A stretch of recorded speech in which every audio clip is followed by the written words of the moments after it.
There are many benefits of building an MVP, and in fact, at this point, I think most people see it as essential for any software company to test their theses via a minimally viable product.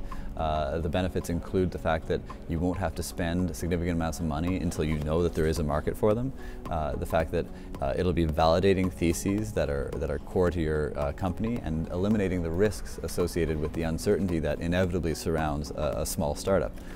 It's perfecting the concept of building a company before you actually have to build the company itself. I would start offline with most MVPs, or at least throw up a landing page and do the rest of your research offline, because that's where you get to actually interact with people. That's where you get the real world experience, and it's also cheaper in the sense that your labor doesn't cost you anything. So put the effort in upfront yourself, get into the game, and for instance in Eric Ries's grocery store model, get out there and start selling people items to test whether or not what you're selling and the way you're selling it matters in the real world, whether people actually want it, and then go online and start building a complex technical tool that'll replicate or automate the process that you were doing that took more work up front.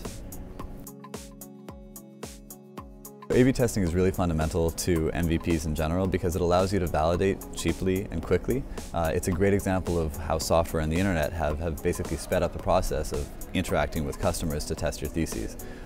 Amazon, eBay are also particularly good examples in that if you go to Amazon's site, you'll frequently see a book in one place, and then if you go back an hour later, it'll be in a different place because they're testing where it works best in terms of sales. And the same should be true of your product. Build a button in red, then build it in green, and have different people interacting with it. In fact, there's lots of tools online that allow them to interact with it at the same time, and as a result, you'll get solid metrics, solid data on what people's preferences are. Customers are cheap not because the individuals are cheap, but rather because the idea these days is to test on as many people as possible, and the cost of doing so is very, very small.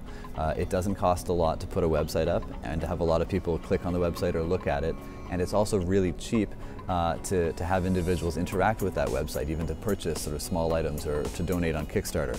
So the idea is don't worry about losing the first 10 or even first 100 customers, but rather get your idea out there, alienate a few, and learn from that process so that you can eventually put the money into building the right product for the majority of people.